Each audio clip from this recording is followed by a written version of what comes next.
Thank you for tuning in to another episode of the In Stride Podcast. This week, we have a chat about the mistakes we have made and lessons we have learned in all the years of collective type 1 diabetes experience we have. I'm sure we'll have more mistakes to talk about in the future, but this is a fun little look into the ones that come to the top of our mind tonight.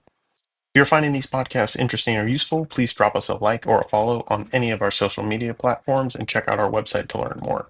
Additionally, we have just created the InStride T1D subreddit to start building our community and sharing our collective experiences overcoming challenges with all things type 1 diabetes. You can find this subreddit under InStride_T1D on Reddit. Join us there in addition to our other social media channels. On to the episode. All right, guys. Well, we're back at it again, and we've been talking, over our Slack messages and just all of our group messages going back and forth on just always thinking about these mistakes we've made and all these lessons learned over so many years of Type 1, and just thought it'd be kind of cool to just start hearing from people about what they've learned and the mistakes after making mistakes. I think we can all pretty much agree that those mistakes happen on to some degree a daily basis, and it's kind of cool. I feel like it's kind of fun to unpack that sometimes, right? And just think about some of the silly things that happened, or some of the just kind of insane things that have happened. But then what we learn and how we move on. So yeah, that's a part of having type 1 diabetes, right? Is learning from mistakes and fixing what went wrong, planning for the future to make sure those mistakes don't go wrong. And I know I can assume both Alex and Nathan here have had plenty of mistakes of their own. I know I sure have, whether it's forgetting to bring some very important piece of diabetes equipment like insulin with you on a trip, or some sort of just lapse of judgment, or it's I don't even know if it's a lapse of judgment or just like overthinking or not overthinking enough to get you into a scenario where something just goes wrong inadvertently. And that's a part of day-to-day life for us, is overcoming those challenges and having the right mindset to face those challenges so that they don't become worse than they already are. Obviously mistakes happen, but when you have type 1 diabetes, it's a matter of how you overcome that and not necessarily preventing that from happening altogether, right? It's inevitable that something's going to go wrong. It's inevitable that you're going to run out of testing supplies in the middle of nowhere, and you need to have some way of thinking about overcoming what may happen, to just keep living your life and be able to push the boundaries in the best way possible. But so what do you think your number one silly mistake with type 1 diabetes management has been, Alex? Oh man. Oh, I was just gonna say, what was your guys' most memorable mistake? So that way, I didn't have to think of one. No, I think I remember mentioning this a while back, maybe on a different episode. But there was a time where we were getting ready for our wedding, and I don't know what the hell happened, but somehow we managed to throw away a 3-month supply of Dexcoms that just hadn't been opened. Which is hilarious because I just had some delivered the other day, and the box is just kind of sitting by my front door. The inside, obviously, but I haven't opened it yet because they arrived just enough early. I'm they're like, I should really immediately move this because that one time, which so that story is kind of an interesting one, right? So getting ready for a wedding, I had a job at the time that just had way more travel than expected, so I was gone a lot. So something happened, and these boxes kind of just come unmarked from the supplier that I get them from. So somehow it got shuffled into the wrong spot, and suddenly Dexcoms were gone. And I think I was using one of the early looping systems, I think maybe Control IQ or something. And obviously, when you run out of Dexcoms, you kind of don't get your blood sugars. So it's this is a good opportunity to take a break. And man, I will say that having these loop systems is absolutely life-changing. I think I was telling you guys, at the wedding, it just so happened that I wasn't used to thinking about dancing and being on my feet all day as exercise. Just in the thick of things. So I'm like dancing all night, hanging out. We, had a handful of alcoholic beverages, which, drop your blood sugar overnight. And something happened. Like I just had such a severe low that I got woken up the morning after my wedding by the paramedics in rural Colorado.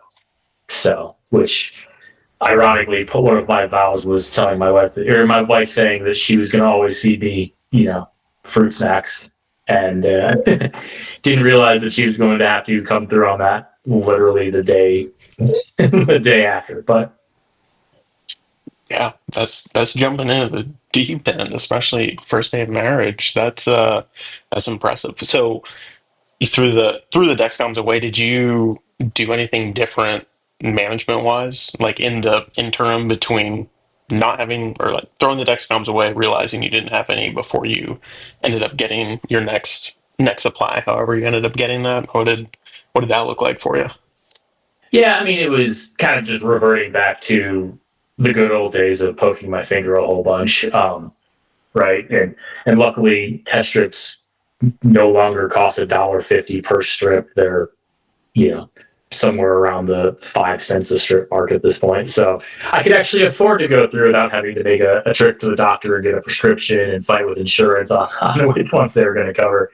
So it just became back to the good old days of checking my blood sugars. But it's kind of interesting how quickly you forget just all of the steps involved with that when you're so used to all the new technology. So I think kind of the big lesson learned is just always kind of remembering all the ways to just manipulate my blood sugar when I don't have like a trend arrow telling me which direction I'm going, and like how to go off of feel a little bit more with and validate with the test strips. It's obviously I failed miserably on the wedding night given all the circumstances, but yeah, Like, that was a Man, fun it's one. so funny. It's so interesting.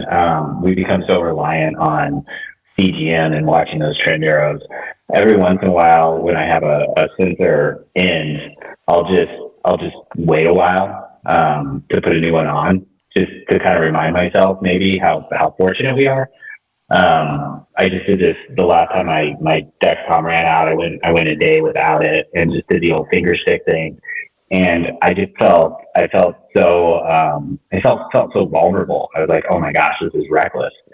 And it kind of, I think, helps give you a little bit of gratitude with where we're at. There's always frustration with the shortcomings of the technology. I always see around the diabetes blogosphere and social media, whenever there's like, glitches with technology, everybody's really disappointed, and maybe rightfully so, because we want our devices to work when they, the way they should.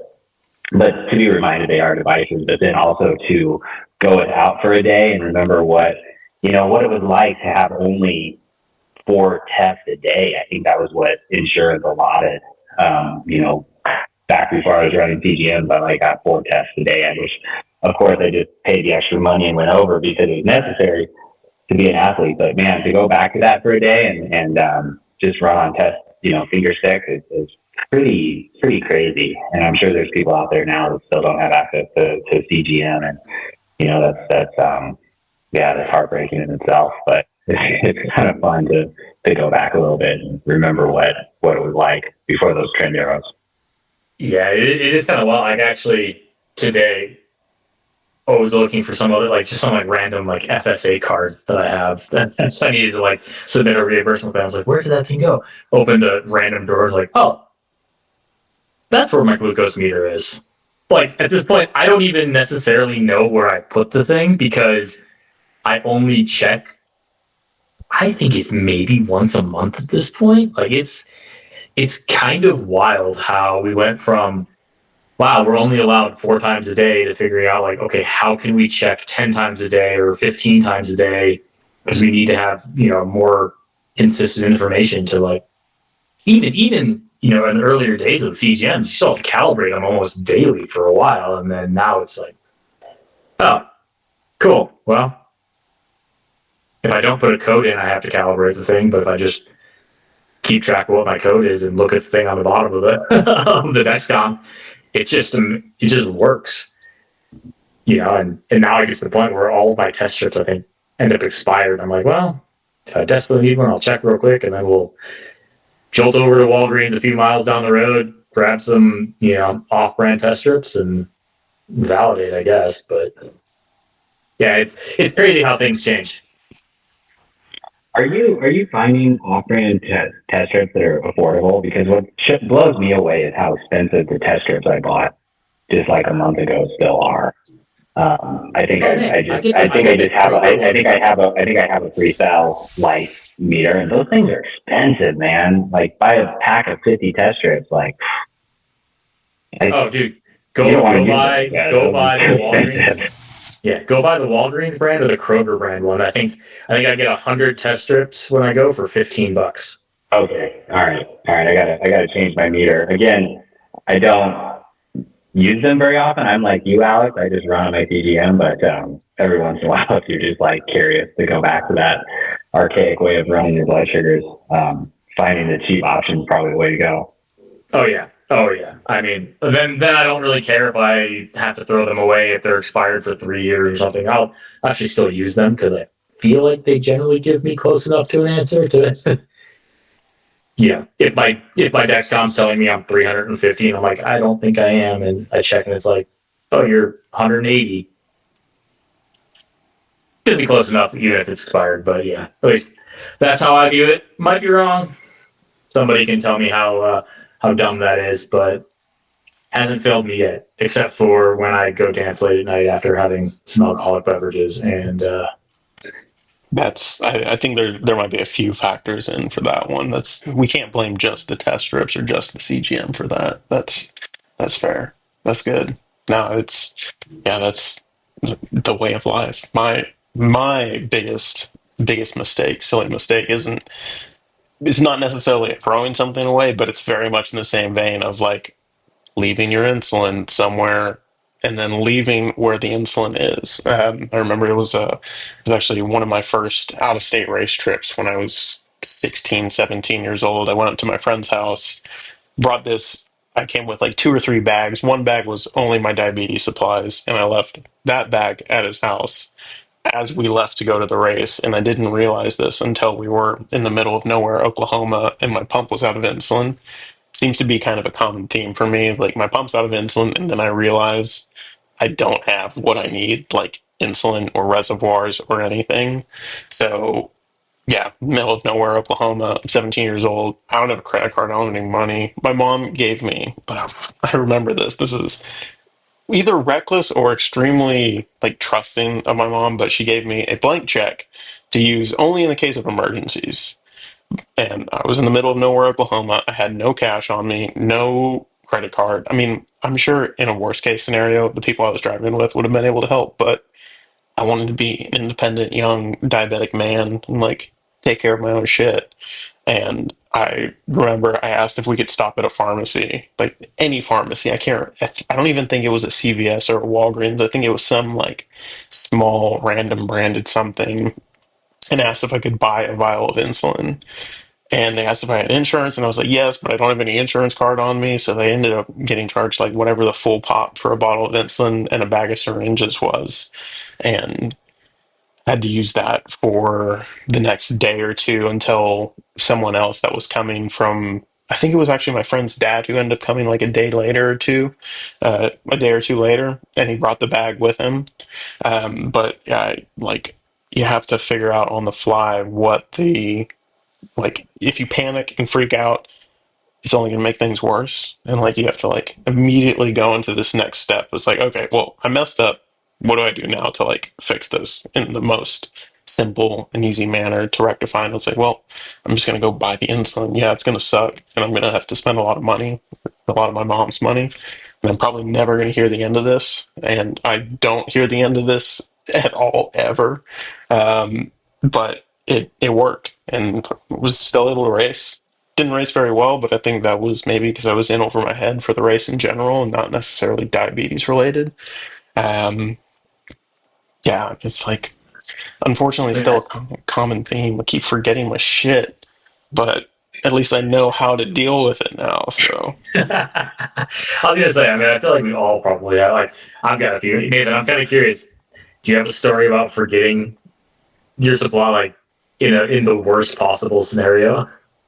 Yeah. So yeah, we're like, this is just a common thing for any type 1 diabetic to be on a trip or on an adventure and forgetting the thing that like actually keeps you alive. I think it just comes down to like diabetes becomes a part of your life. It's just like, it's just second nature. It's there. It's just like part of the grind. And then you get excited about a thing. You're focused on that. So I was living in San Luis Obispo, and I was going out on a dive boat out to the Channel Islands. And so the thing about these trips, so the boat leaves at 3 a.m. And so you actually get on the boat the night before. And it's right off the Santa Barbara Harbor. And these are full day diving trips. So you get out to the Channel Islands and the sun's coming up, and they're dive charters, spearfishing trips. And I realized as we're like getting our stuff unpacked on the boat that I forgot syringes to actually be able to administer the insulin. And so, I think it's a Friday night. It's like 7:30 at this point. And, I don't remember why I couldn't just go to a pharmacy and buy syringes. I don't know if there was like prescription issues or what, but I think I had to, I can't remember which doctor I had to connect with. Like, luckily I had done some programs down in Santa Barbara, like prior to this experience. So I was able to, there was like a contact that I had in my phone. I called her up. I said, hey, is there a physician you can connect me with here locally that maybe could like send me a syringe? I don't remember what happened, but I ended up, it's like 8 o'clock at night at this time. I ended up connecting with like a local physician who had a pack, like a 10-pack syringe, and was able to like open up their clinic for me and give me a pack of syringes so I could get back on the boat and continue on my adventure. But yeah, there's always those like, oh crap, man, I got to scramble to make sure I can still do this thing that I've been so excited about, doing. And it's like when diabetes can really become a huge pain in the butt. And those are the moments. But then, you get to scramble and you get to, try to overcome that thing. But for these, like, learning from mistakes, I mean, those are classic. Like, okay, yeah, just make a checklist. Make sure you have your crap. But what always comes to mind for me is, like, thinking about Alex, and he was sharing his story on his wedding night. And I feel like type 1 diabetes is such a grind. It's just something we all live with day in and day out. And it's so easy to, have misses just in our diabetes management. So, how often do you just like see 300s or 300 plus, high your meter, and like at that moment, you just kind of want to quit being diabetic, as strange as that sounds. But I'm sure you guys have all had that moment in life where you're just like, you know what, and I don't even think it's like a decision that clicks and you say, I just don't want to be diabetic anymore. But I think you just start to slide away from paying attention. It's just like, I don't want to look at this thing anymore. I'm just tired of this thing always being wrong, right? I just keep like hitting failure, right? I just keep seeing 300s, and I don't want to look at it anymore. And I know that with my own personal diabetes management, I do really well when I'm engaged in the diabetes process. What I mean by that is I'm engaged with my food. I'm thinking about like how the food's going to affect my blood sugars, how it's going to affect my performance on the bike. I'm looking at my watch a lot, not like to where it's stressing me out, but I'm just kind of like keeping an eye on the gas gauge, right? I'm saying, okay, I'm 91 and it's 0 straight across. I don't have to do anything now. And, if it starts trending up, I think about like, okay, did I eat something? Did I not bolus enough insulin? And I think, oh yeah, maybe I could have taken one more unit of insulin for that meal, maybe make a correction right there before you go up into the 200s. And that's when like diabetes actually becomes, for me, easier. And so what I like to think about when you have those misses, when you have those like 300, you almost have to really like be intentional about, almost not get excited about it, but look at it a little bit differently. Instead of getting beat up by it, think, okay, here's an opportunity to actually like glean some knowledge from this number, and especially if there's trends. I know for me personally, when I was really starting to race competitively, everything that I've been told is, hey, exercise causes your body to become hypersensitive to insulin, and you're going to go out and have this really hard race, hard experience, and your body's going to have lows afterwards. So really be careful with those lows, right? Well, so consistently for me, and I learned later why, I kept having highs. I get done with a race, I get done with a hard training block, I get home, and I all of a sudden be 350, 400. And so, that could, and it was at first really frustrating. But then I started to think, well, hey, there's a trend here. Something's happening. Okay, let's dig in to find out what's going on. And, you find out, oh, there's like an immense amount of cortisol that's being produced, which causes insulin resistance. Oh, and by the way, you're eating tons of sugar in that race or in that training block, and, that sugar is still on board. And, you cut your insulin pump back 50%, so you actually have less insulin on board to manage it. So all these little details start to arise where you're like, okay, well, actually, the information that I was given was not complete information, factoring in all the circumstance of my specific nutrition, my specific training, my specific insulin delivery. So I've learned now that post hard effort, I actually have to give myself a pretty significant bolus to compensate from that, post hard effort experience. And I guess my point to that is, when you see those 300s, those 400s, to not get beat up by it, but actually think, okay, hey, here's an opportunity to become a better type 1 diabetic, a better athlete. I can really use this to kind of help propel me further in what I'm trying to do. And so for me, it's like, hey, see those numbers as a learning opportunity, and it helps for me to prevent that diabetes burnout where you just get beat up by it, right? If you can kind of switch your mindset from seeing that 300, thinking you were going to be better, having that reward prediction error where your dopamine drops, you can actually get a little bump of motivation to try to become better. So that's what I think about when I think about learning from the misses. How can you take that and really use it as fuel? Yeah, I think that's super valuable stuff. And I for me, I always look at that not necessarily on the one-off 300s level, trying to think about and analyze for me at least, analyzing every single thing that doesn't go exactly as I want. That to me is what I recognize leads to that burnout a little bit.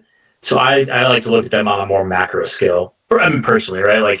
Okay, cool. So I hit a 300 and it's because we had nothing to eat in our house. So I ate, honey bunches of oats for breakfast this morning, right? Cereal always destroys my blood sugars, but it really tastes good. So it's something I've just kind of learned to accept. But okay, I didn't quite get it right this time. Maybe there's some lessons to learn here and there, and you kind of think about it a little bit. But when it starts to become a pattern for me of hey, I know I did this before, and I still saw the same kind of result.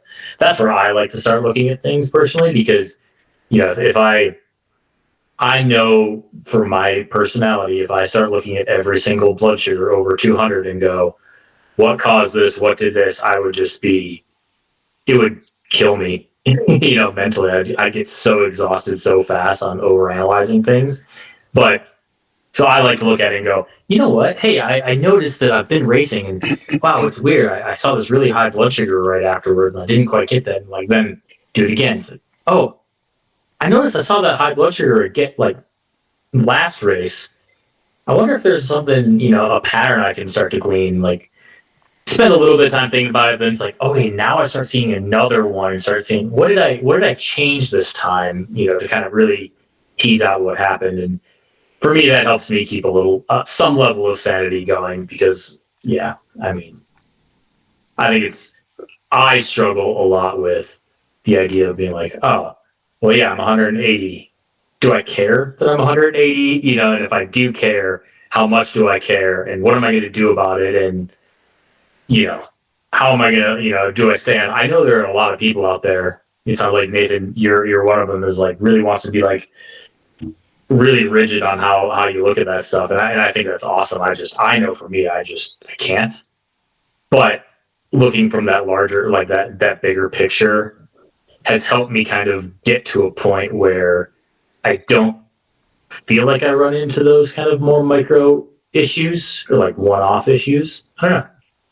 Just to No, I might have come off sounding like I'm way more anxious about my numbers than I really am. I'm like you, Alex. Like I'm not going to get bummed out if I'm 180, 190. It's really for me just knowing that there's lessons to be learned, especially when you catch trends. Like I was talking about in my post, hard effort, high blood sugars, and like I think you're actually saying the same thing. It's just like this idea of using these as learning opportunities. Not beating yourself up, not being like super anxious about any number that's off. But just knowing that hey, pay attention to trends, and hey, there's an opportunity to become to learn, to become better from it, and do it however makes you happy. Like I said, you can beat yourself up trying to be perfect, and that's just not going to happen. And I don't know if it really matters. I think you need to hit a certain goals, and you can determine those with your doctor. But I've got some ideas around that too. We'll share another night. Yeah, I think it's, and Justin, I probably should let you jump in here and talk. I see you nodding your head a whole bunch. Just gonna say real quick, like I realized that an underutilized thing that I have available to me is trend graphs over a longer period of time. I don't spend enough. Like I quickly go and like, check the 90-day stats on my. I use Xstrip to monitor my CGM over time, and it gives me some like basic stats. And I'm like, those stats look good enough. Great, cool, whatever. But as I was getting ready to go to the end of the other day for a refill of script, I was like, there's these trend graphs here. And I kind of looked at it, I was like, wow, I do notice that throughout the day, I actually am a little higher than I think I'd like to be. I wonder, what if I just bump my basal up throughout the day? Like, I know I snack all day, but maybe the basal thing will solve that problem. And did that for like the last like week, and it's like, wow, this is like amazingly better. But I hadn't been spending time looking at those graphs because I just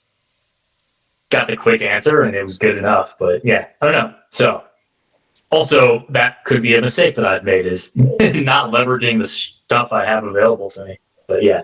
All right, Justin, sorry. I immediately jumped in and cut you off yet again. I feel like we've both been doing that.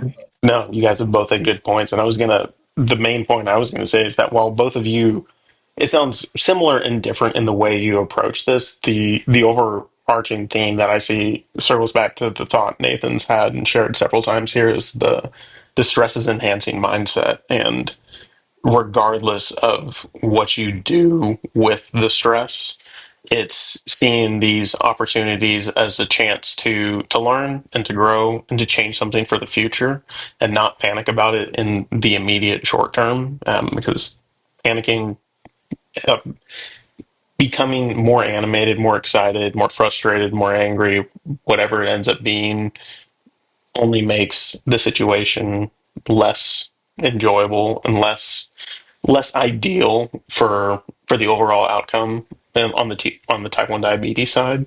And using these opportunities to learn so that next time either this doesn't happen or it happens to a lesser degree, whether it's going high, going low, reacting to exercise, stress, whatever it is that's huge. And that's like the innovation that we have to do as type 1 diabetics each and every day.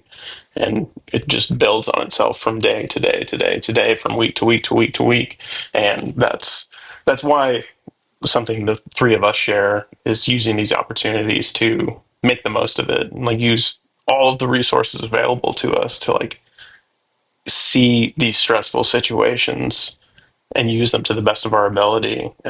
That's huge. And I think that's something that doesn't get talked about a lot or given enough importance at all. Okay, so I had a thought that jumped into my mind. You guys tell me if I'm way off and I need to shut up. But when you were talking, Justin, I think about how when we're diagnosed and given this, or when we're handed this diagnosis of type 1 diabetes, everybody around us the doctors, the parents, the friends, everybody makes you believe, and it is serious, but everybody makes you believe that this diabetes management stuff is very, very serious. And when you were talking, Justin, I couldn't help but think about how a lot of times I almost view my diabetes as a game. And it's almost this N of one, trial and error, like, hey, what happens if I do this? Within boundaries. You don't want to be cavalier and ignorant with how stuff works, but to refine and to try and to, especially as athletes, guys, like, oh, what happens if you do this and you find out, and you always take backups in case you got it wrong. But I think if you can almost shift your mindset into thinking like, okay, hey, this is like something, and tell me if I'm wrong, but if you can almost think about like, I think you're spot on. Just so you know, like I think there's going to be caveats that that I think will be worth addressing, but like I know exactly where I think you're going with this, and I agree wholeheartedly.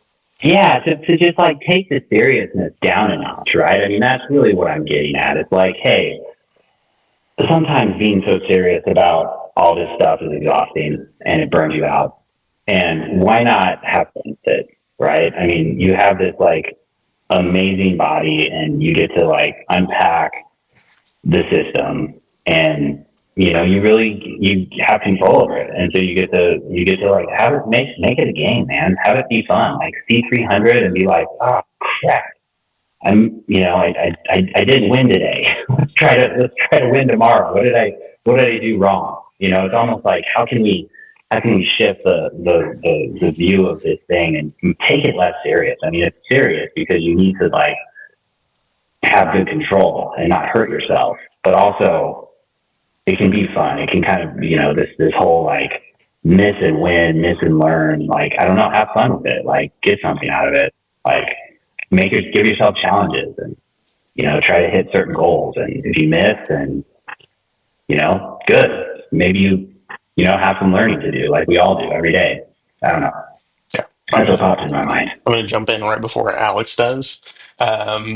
I agree with this full-heartedly as well, but also with some caveats. But the one thing I want to say is that I'm the least stressed person in my life that I know about my own type 1 diabetes. Everyone around me seems to be, at least to me, seems to be way more stressed and way more like, oh, this is dire. You have to like pay attention to everything and like take super good care. And I'm like, yes, I do, but it's not that serious. Like, I know what's going on. It's my body. Like, I understand how things feel and what I need to do to feel good. And feeling good usually relates to having like relatively good blood sugar control. So yeah, at the end of the day, it is kind of a game. I don't want to say it's like a full-on game because like you don't really have multiple lives, but you do kind of have multiple lives, and like day over day, you just can't make sure you like actually like use up that life, right? You have to do it within boundaries. But it is kind of fun. Like I don't think it's just kind of fun. I think it's super fun to like do this trial and error and see what works. And like when you have those days when everything lines up and your blood sugar is right where you want it to be, when you wake up, you dose for breakfast correctly, you go out and do your workout, your blood sugar's right where you want it to be, you come back, you have your lunch, like everything is just dialed. That's the best feeling in the world. Like more than winning a race, more than anything is like, oh, I did everything the way it should have been done today, even if it is slightly unpredictable on like how things are going to play out. And like that's awesome. And then getting to that feeling, getting that win is awesome. I love that. Well, I think too, like I think maybe it's not important to say this, but I'm going to say it anyway. It's like the game for all of us is as tight a control as we can manage. True. And then the other fun part about the game is how can I have tight control while free diving in the ocean? How can I have good control while out surfing? How can I have good control while racing my bike in Unbound 200? Like the game is like taking what you already know and pushing it into like new boundaries of effort. The game is not, oh, how do I feel if I put my blood sugars at 400 for for a week.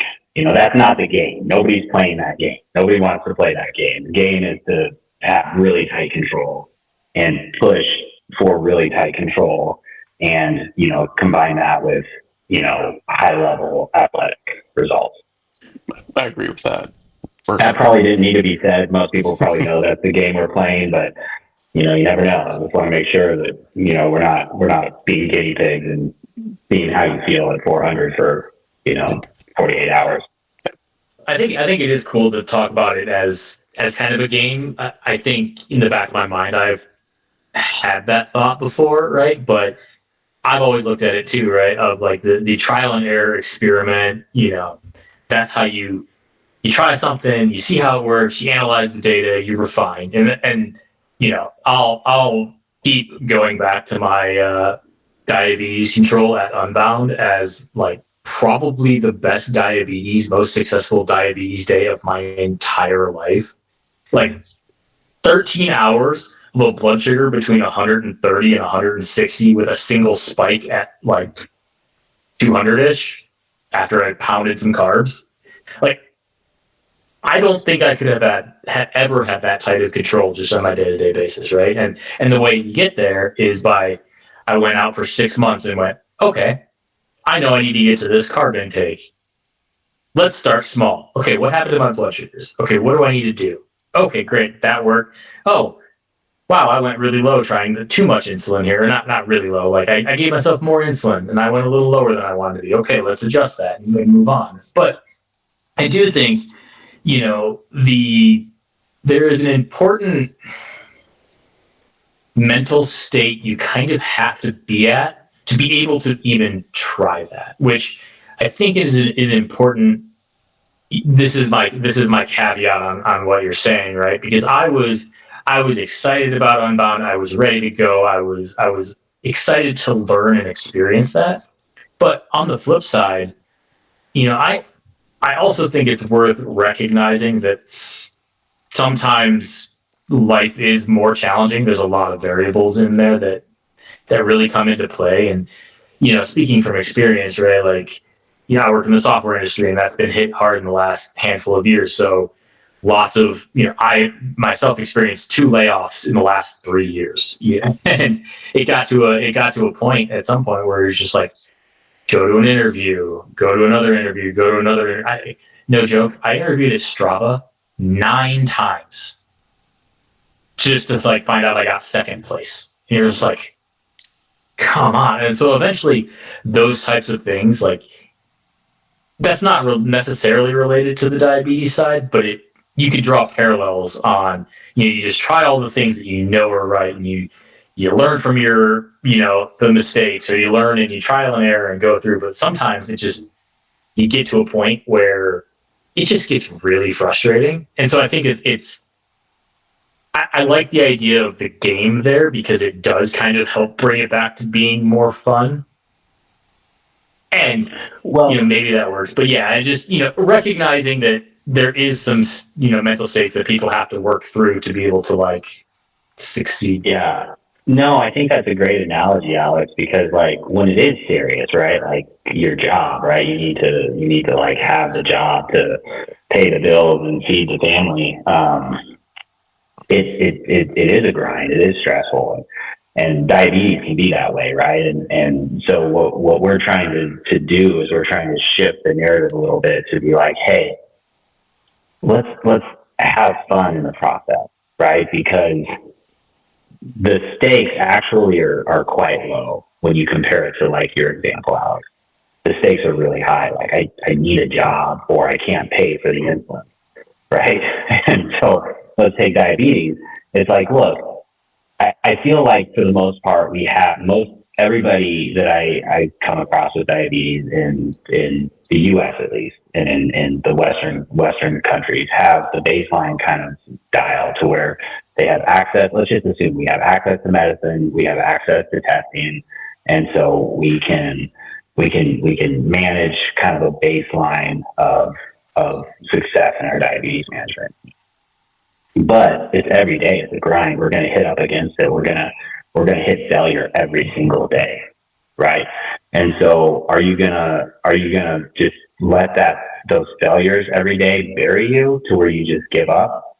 Or how can you switch it, make it to where it is more of, you gamify it like Alex you did for Unbound, where it's like you were tweaking it. You were like really engaged every day. You were like super motivated to get it dialed because you had this goal and you really made it a game. And it's like, what's cool about what I heard you talking about, Alex, is that, you know, you try little things and you definitely, I'm sure you miss. I'm sure you come home and you're like, oh crap, I was 300 that whole ride. Well, that was wrong. But you didn't beat yourself up, you know, because you had turned it into a game.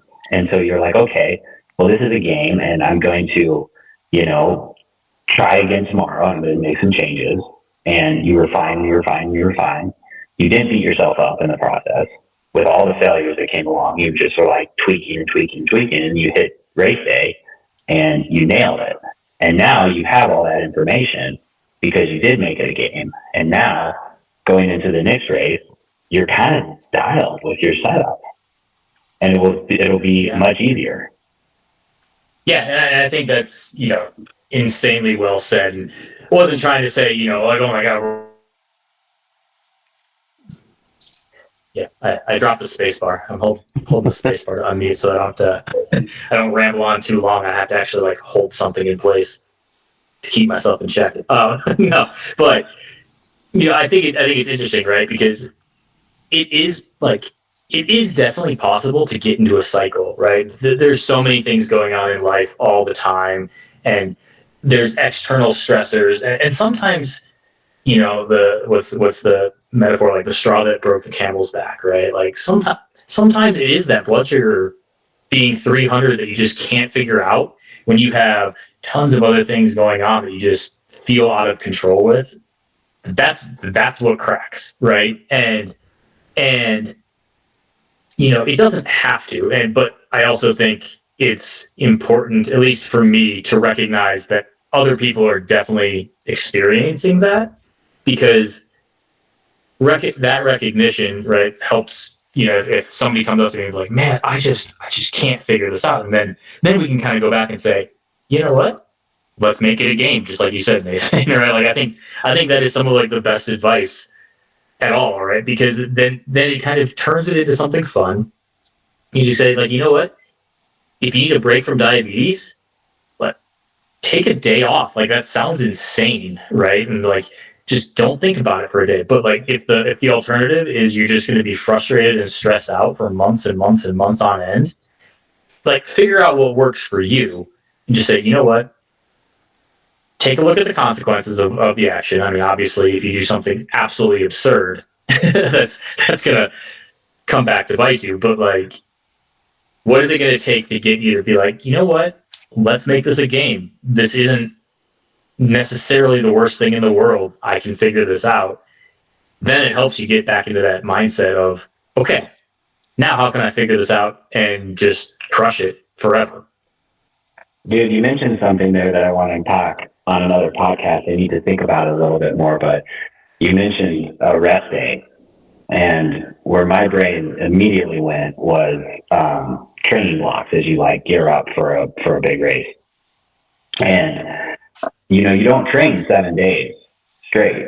You don't train, you know, you usually take, 6 days, you take a rest day. Maybe that's an easy spin, maybe you're still on the bike, but any athlete knows that you have to work in rest days, or you're never going to be able to reach your full potential. You're going to burn out. And I'm curious if not for this podcast, but something to unpack, like figuring out how to work in a rest day here and there for diabetes management, because it is a 24/7 grind, and you do hit like moments of burnout. So, I mean, we've talked about like turn it into a game, make it fun, see the highs as learning opportunities, but there is this interesting idea of how do you work in a rest day from time to time.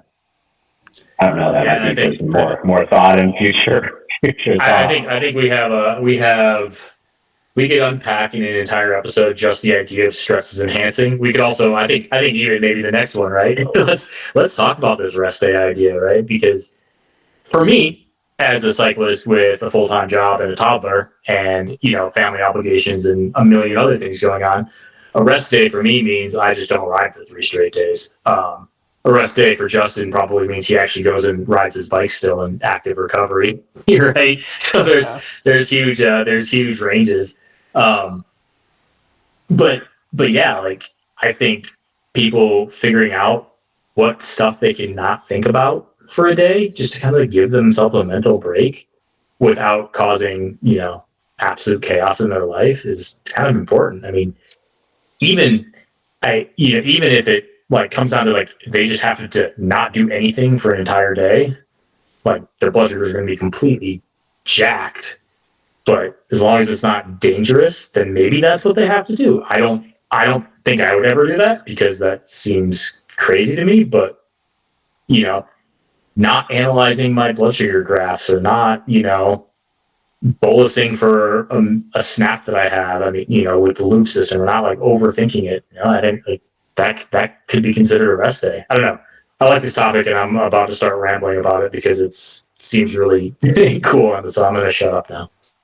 Yeah, I think okay, guys, we're gonna maybe the next podcast we're gonna put rest day as the topic because I'm already like thinking of ways to have rest days. One in part just by taking a break from technology. And so okay, let's stop talking about rest days because we can go deep. But this is a fun idea. This is a fun idea how to work. I like this diabetic athlete. That's like it's run your diabetes like an athlete training for a race. It's kind of cool. Work in rest days, however that looks. We'll unpack that in a future episode. I like that. Yeah, diabetes is a game. It's a sport. It's everything. So rest days are well included, and we should put that as the topic for the next one. So I think that about wraps up the topic for tonight, and that means we're about to do a BG check, which unfortunately I am not going to win. My blood sugar is 299 straight arrow across. Bad day. What lessons did you learn from that, Justin? There were a lot. I'm just kidding. This one, I mean, this might be a whole episode here, but yeah, it was not a good diabetes day for me. So Fair. Well, in a complete change from how I have been over the last 2 weeks, I am currently 90 with the arrow straight across. whoa, that's. I don't know if you noticed the me snacking a little bit as we've been talking, but I saw that earlier. I'm 122 straight across. Dang, so Alex, you take it, man. That was close. First time. That was close, dude. Nice.